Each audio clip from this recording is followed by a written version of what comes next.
자, 우리가 뭐 큰 1단원에서 화학 반응의 규칙성에 대해서 얘기되고 있습니다. 이제 첫 번째 소개될 것은 우리가 물리 변화와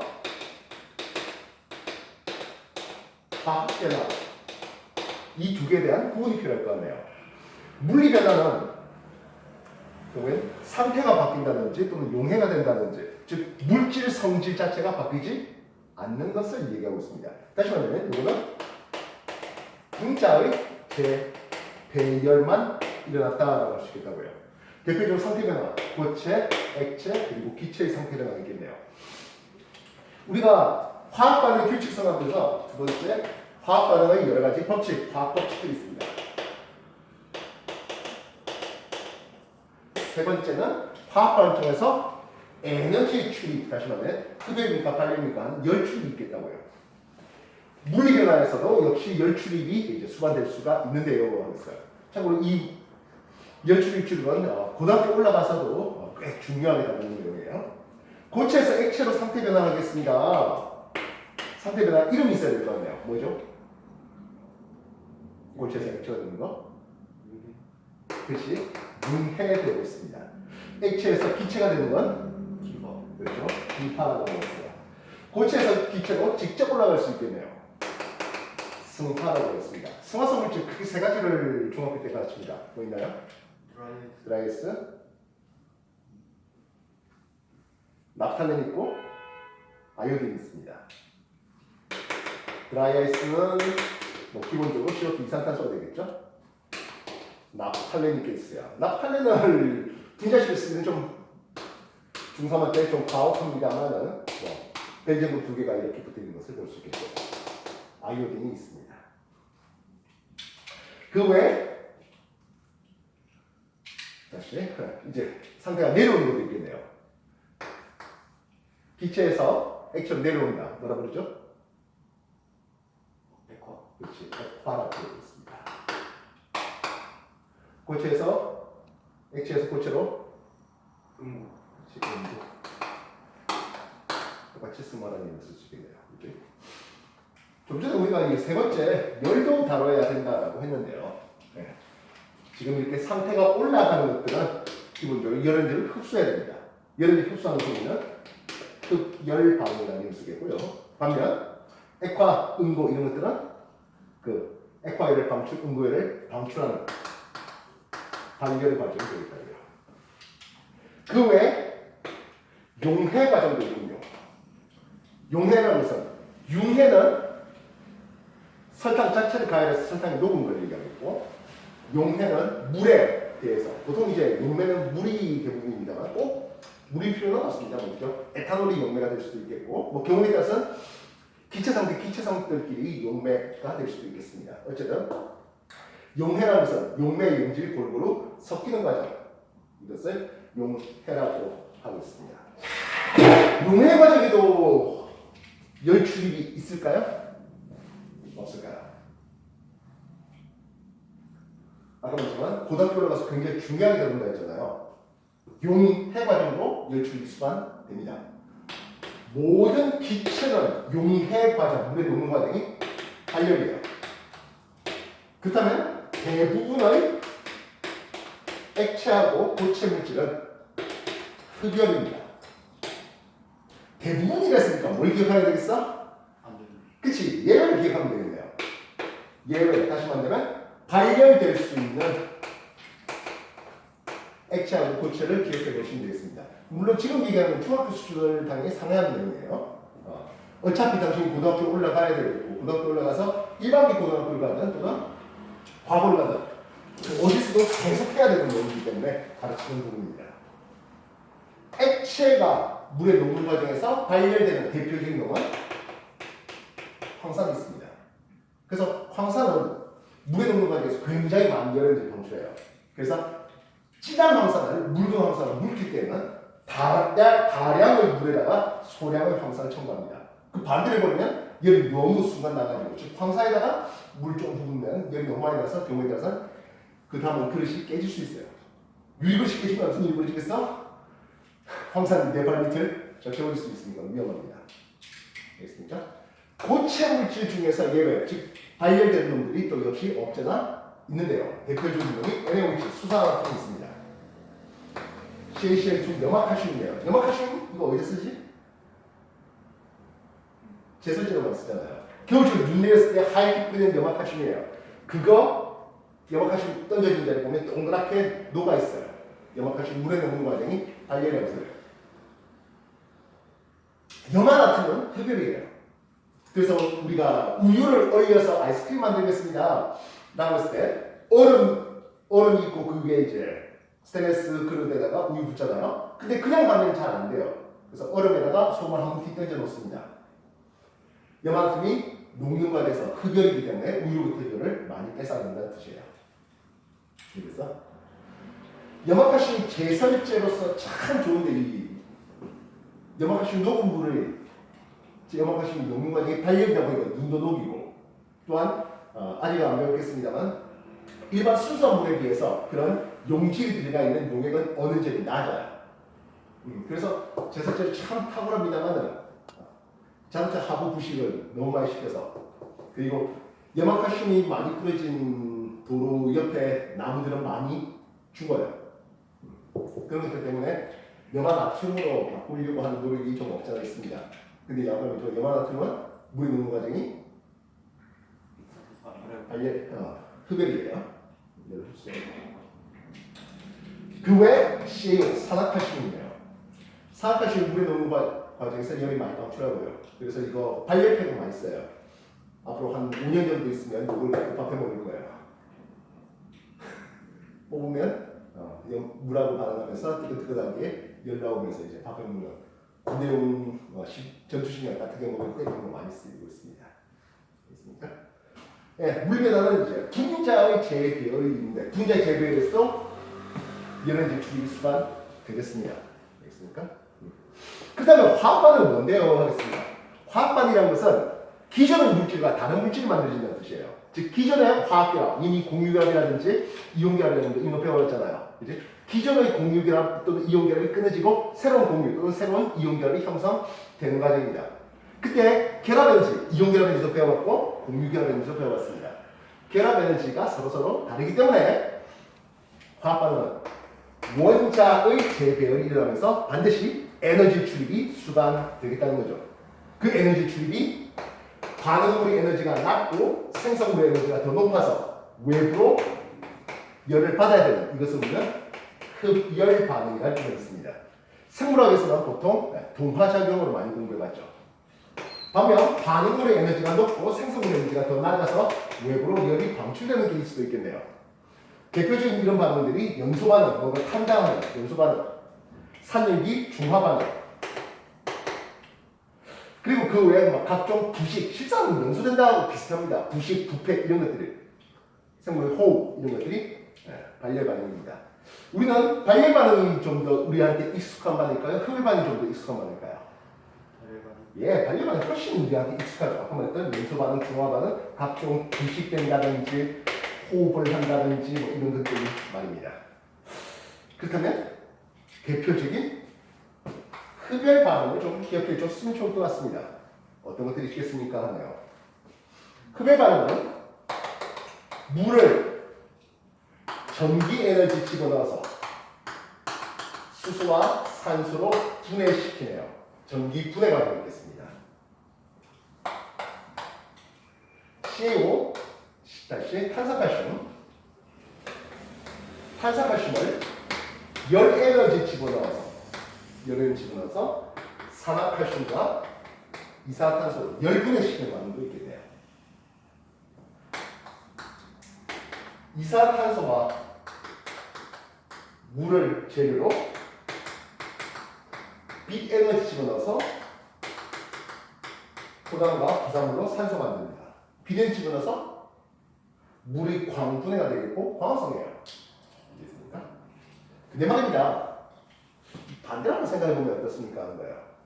반대로 생각한다면 흡열의 반대는 발열이 있잖아요.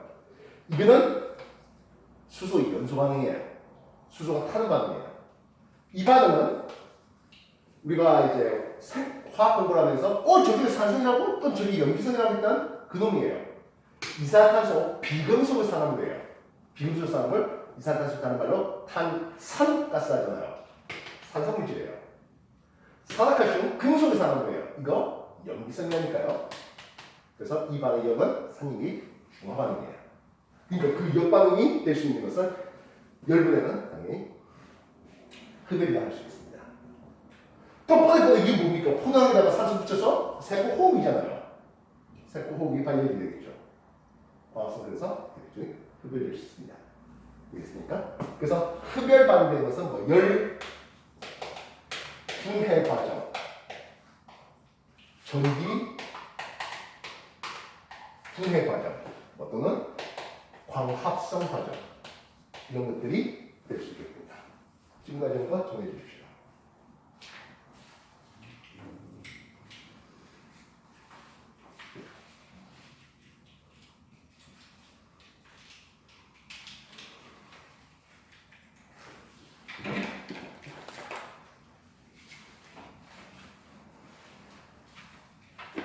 이건 다 쓰기 힘들면 사진 하나 또 찍어놔요. 어차피 내가 동영상 톡에 올리긴 하겠습니다만.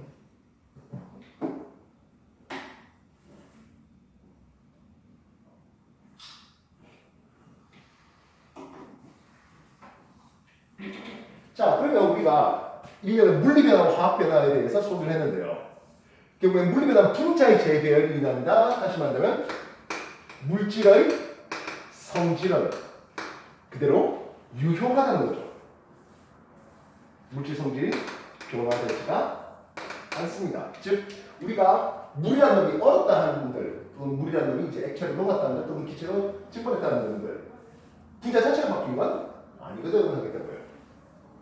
그렇다면 화학변화는 분자가 변해요. 그래서 일련의 화학 반응은 크게 세 가지, 조금 더 오버하면 네 가지로 구분됩니다. A하고 B가 달라붙어서 A, B가 되었네요. 붙였어요. 화합이라고 봅니다.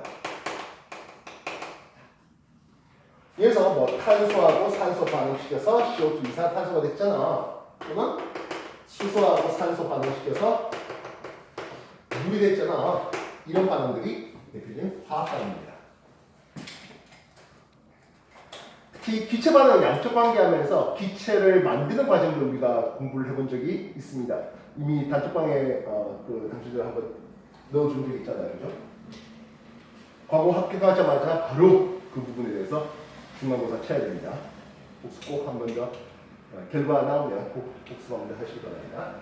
반면 A하고 B가 붙어 있는 놈을 맞아 A로 나누네요. 분해네요. 예, 이 분해 반응이 열분해 반응이 있었습니다. 아까 봤던 열분해죠. 이거죠. CaCO3 탄산칼슘을 자, 이 삼각형은 열을 집어넣는다는 열분해 반응이에요. CaO 산화칼슘과 CO2 이산탄소로 열분해 있습니다.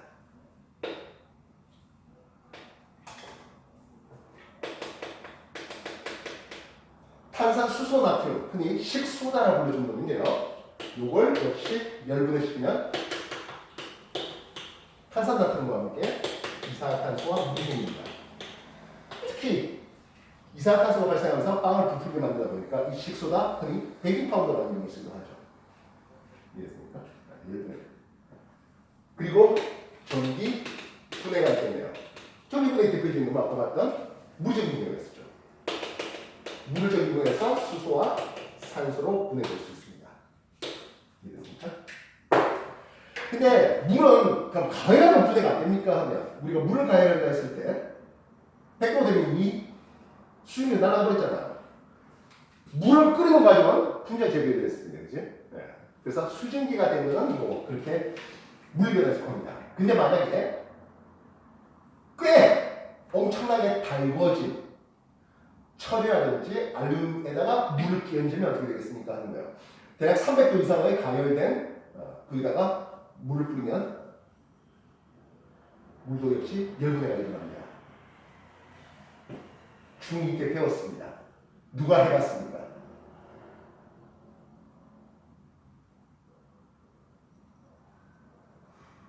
고대의 물질관하면서 만물이 그들이 물이요라고 떠들었던 사람이 있었습니다. 누구죠? 아니요, 탈레스인가요? 아스토텔레스는 이제 사원소설 얘기했죠.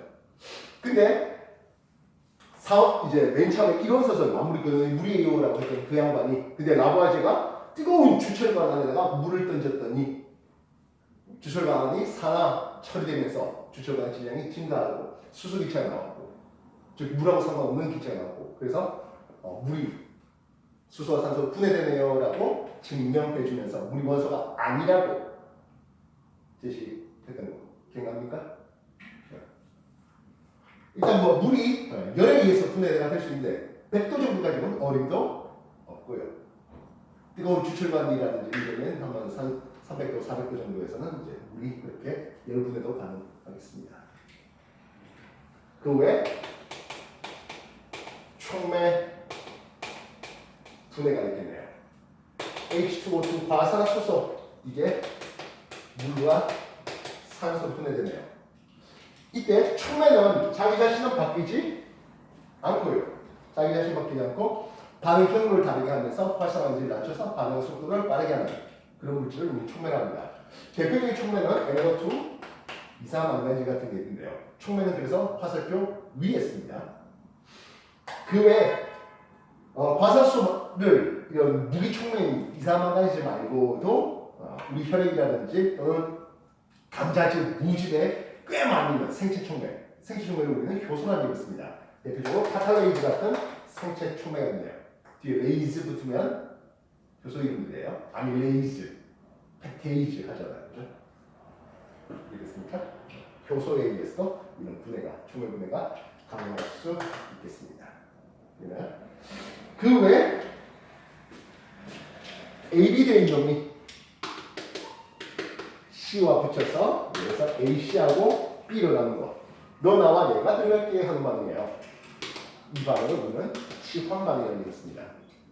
예를 들어서 HCl에다가 마그네슘 집어넣었더니 MgCl2가 되고 수소기체가 나오는 이것도 우리는 치환이라는 얘기를 쓰고 있습니다.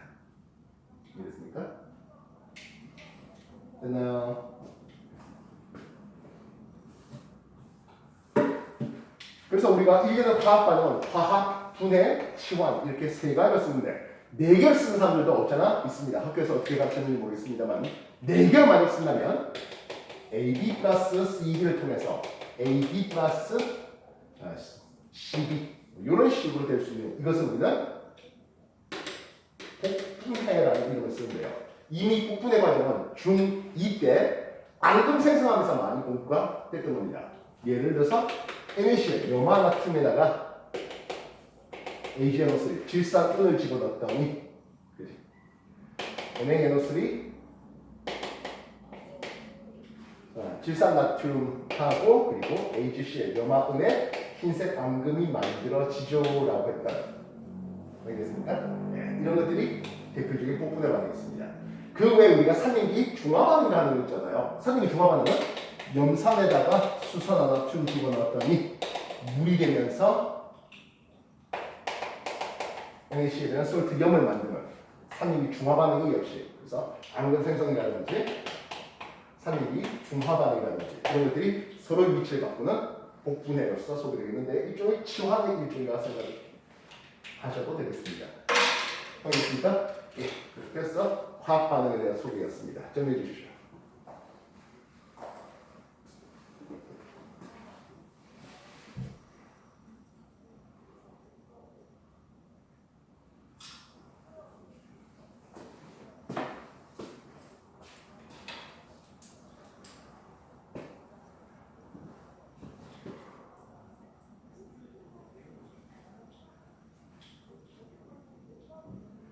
이게는 우리가 화학 반응을 보면 화학 반응, 뭐 연소 반응이라든지 이런 것들 볼 수 있잖아요.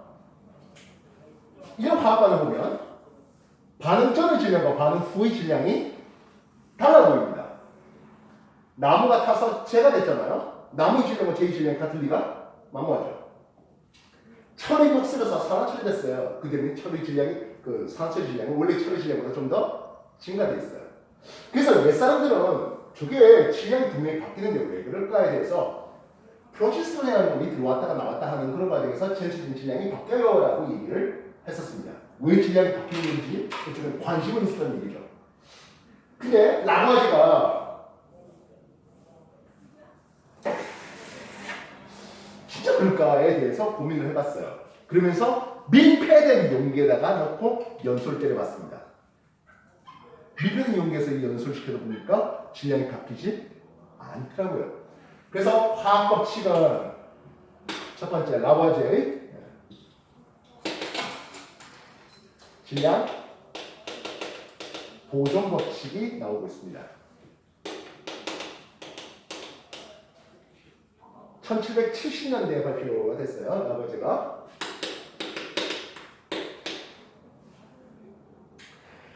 밀폐된 용기에서 반응시켰다니 방전 질량과 방풍 질량이 바뀌지 않았다. 즉 우리가 나무가 탄다할 때는 이산화탄소 같은 것들이 바깥으로 나가기 때문에 질량이 감소하는 걸로 보이고, 철이 없을 때는 공기 중에 산소가 뛰어들어오기 때문에 질량이 증가하는 것처럼 보이지 결국엔 밀폐된 용기에서 하면 전체 질량이 바뀌지 않거든이라는 질량 보존 법칙이었습니다. 두 번째, 프루스트가 그러면 어떤 화합물이 만들어질 때 그 화합물이 만들어질 때 반응하는 질량이 어떨까에 대해서 고민을 해봤습니다. 이게 일정 성분기 법칙입니다. 프루스트가 발표 1799년에 발표를 했는데요. 구리하고 산소가 반응해서 CO, 산화구리2가 만들어져요 하겠습니다. 이때 반응한 질량들은 구리 4대 산소 1대 산화구리2 5의 반응하는 질량비가 일정해야 하는 이런 법칙을 발표했던 거죠. 그래서 반응한 구리와 산화구리2의 질량과의 관계는 이런 그림이 나오는데요. 구리 4g과 산화구리2가 5g 만들어지는 과정이 되겠다고요. 질량비. 이해됐습니까? 근데 산화구리2가 만들 때 이런 질량비가 왜 이래야 하는, 왜 그래야 하는 걸 이를 사람들은 알았을까요? 이 사람들은 실험을 통해서 방전의 질량이 똑같대. 실험을 통해서 구리하고 산소가 반응할 때 4대 1대 5의 질량이, 즉 구리 4g이면 아무리 열심히 반응해봤자 산화구리2가 5g밖에 안 만들죠. 라는 경험 법칙을 발표했습니다. 이걸 누가 증명이라고 하면 좀 이상하지만 어쨌든 얘기를 했을까요? 왜 그래의 이유를 누가 설명했을까요?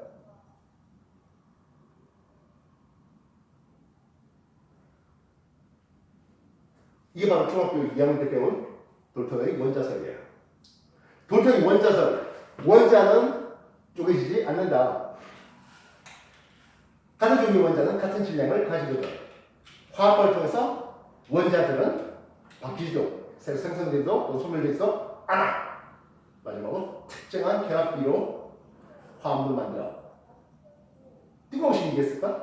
그게 아니라 이것들이 1770년대, 아마 1777년일 거예요. 1799년에 이런 경험법칙이 발표하고 그 경험칙을 설명하려고 하니까 원자가 화합을 통해서 안 바뀌어야, 그리고 한 종류 원자가 질량이 더 증가하는 게 아니라 같은 질량을 가져야 되겠다는 거죠. 우리가 지금 4대 1대 5의 질량비라고 일단은 중학교 때는 외워라라고 되어 있습니다. 중학교 때는 외워라라고 되어 있어요. 그 다음에 우리가 이미 고등학교 교과학을 하면서 공부를 해봤습니다. 원자량이라는 것을 공부해봤습니다. 구리 원자는 64예요. 산소 원자는 16이거든요. 구리 64짜리가 앞에 두 개예요. 산소 16짜리가 아래쪽에 두 개거든요. 하겠습니다. 이해됐습니까? 128이고 32가 되겠네요. 그럼 산화구리2는 했습니다.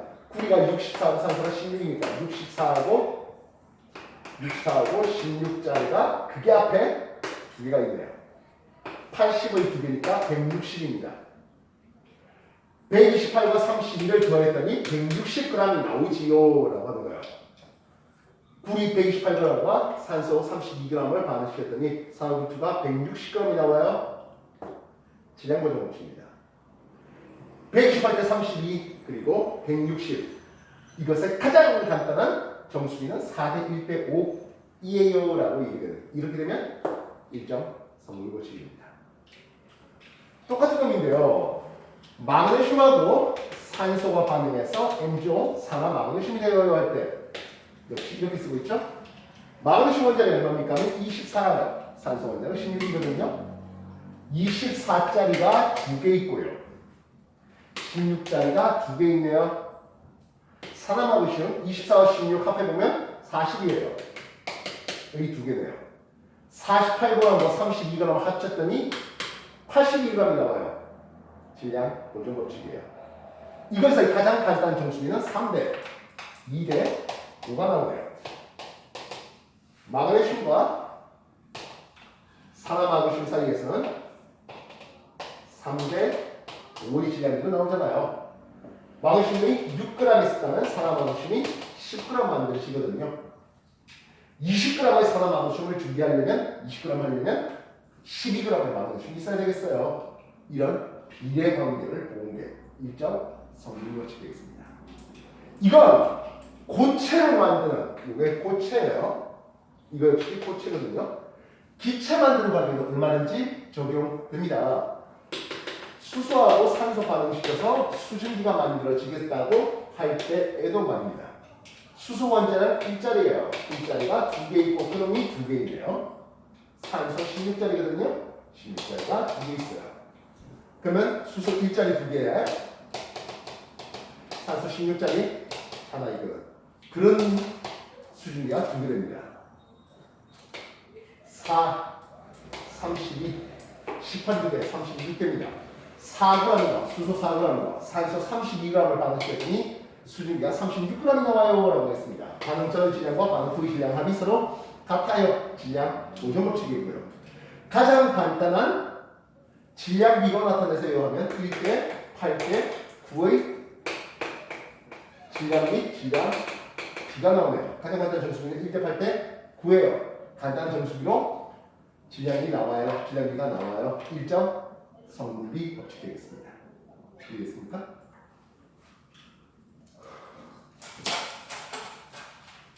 그래서 질량 보존 법칙과 일정 성분비 법칙은 얘는 원자로서 설명이 가능합니다. 다시 말하면 돌토는 원자설로 이 얘기들이 설명이 가능하다는 거예요. 돌토 원자설 1801년에 데뷔되었습니다. 돌토 원자설은 내 개인적으로 볼 때는 화학의 원료로 삼고 싶습니다. 분명히 경험 법칙으로 질량이 보존되고 경험으로 일정 성분 법칙이 나오고 있는데 도대체 왜 그래에 대해서 돌토 원자설 원자는 이렇거든이라고 처음 얘기하는 게 됩니다. 다시 말하면 화학 발전에서 원자가 안 바뀐다는 것은 납이라든지 굴이라든지 이런 좀 상대적으로 저렴한 금속을 금이나 은과 같은 비싼 금속을 바꿀 수가 없었다. 다시 말하면 그 앞에 연금술사들이 물론 여러 가지 실험 기구를 만드는 꽤 긍정적인 효과는 있었으나 결국엔 금속을 다른 금속으로 바꾸려고 하는 원소를 다른 원소로 바꾸려고 하는 그런 자체는 실현 불가능한 것을 보여주게 된 것들이죠. 알겠어? 네, 그래서 질량물의 일정성분 법칙, 화학 법칙을 먼저 원자로서 설명이 될 수 있는 법칙들에 대해서 소개해봤습니다. 지금까지 거 역시 정리해 주십시오.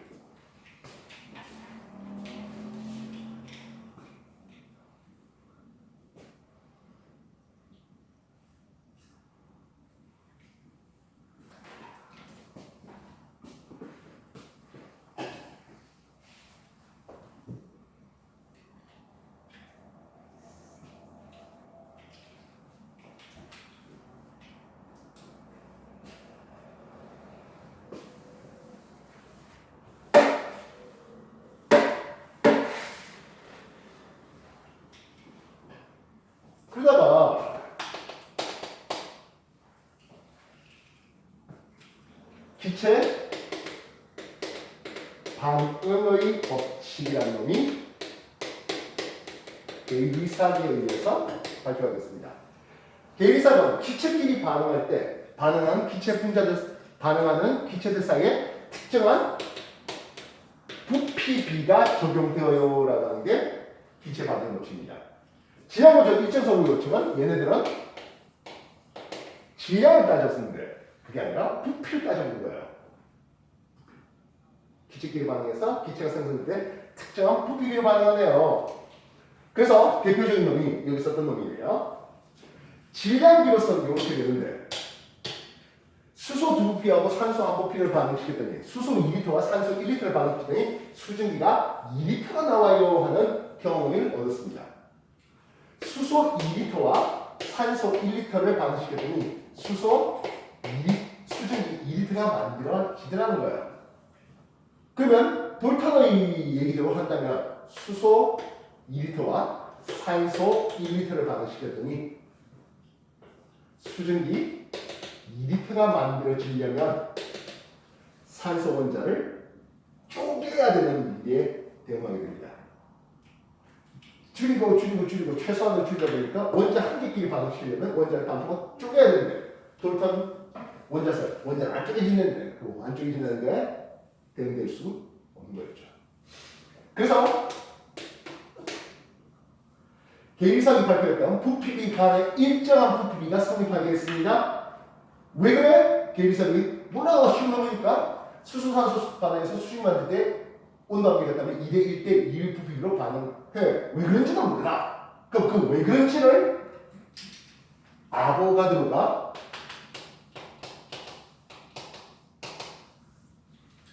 법칙 온도압력이 있자면 같은 부피 속에 같은 게 분자가 들어있어 라는 분자론을 설명하게 됩니다.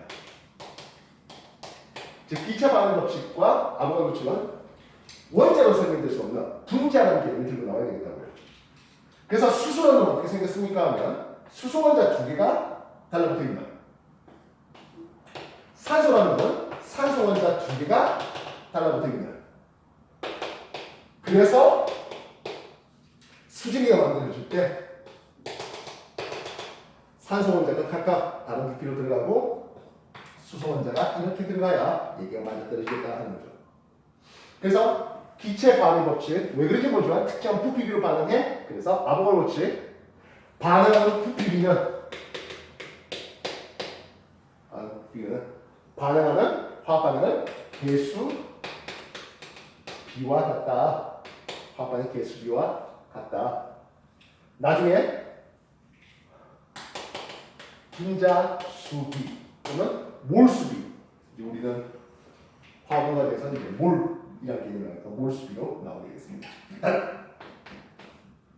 질량비는 아니라는 거죠. 질량비는 1대 8대 9인데 부피비는 2대 1대 2로 나옵니다. 그 개수비 2대 1대 2로 말입니다. 화학 반응 개수비는 반응은 부피비로 나오겠다는 거죠.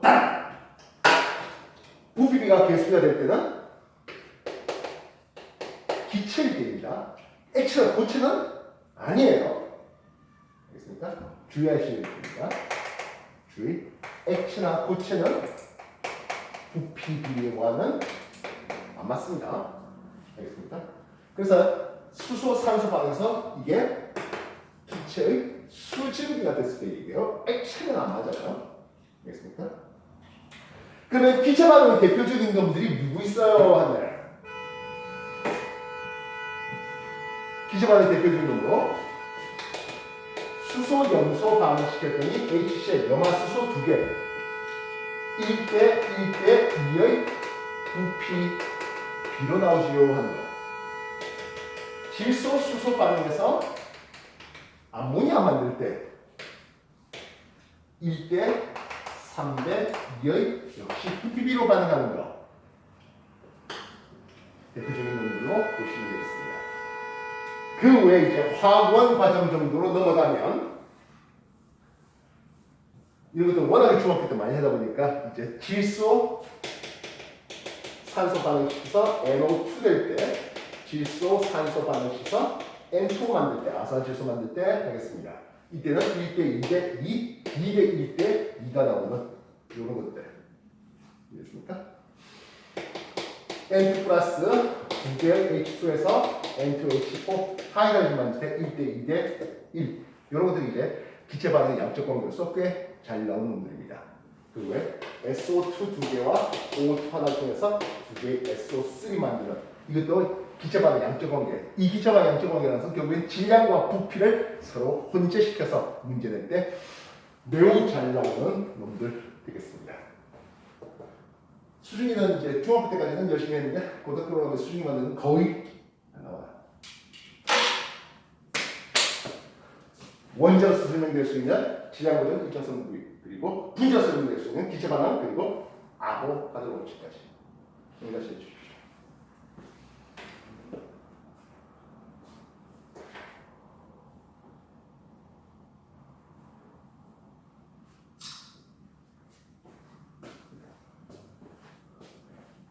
그리고 세 번째 게 아까 말했던 반응열.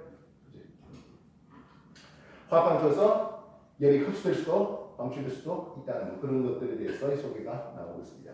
실상 수중 만드는 거 반열 반응이죠. 암모니아 만드는 거, 염화수소 만드는 게 대부분 다 반열 반응이 되겠어요. 이쪽도 위에 것들도 마찬가지입니다. 알겠습니까? 정리해 주시고 문제 가지고 있는 문제 일단 먼저 한번 풀게요. 알겠습니까? 그리고 지금 내가 또 추가적으로 더 프린트 뽑을 테니까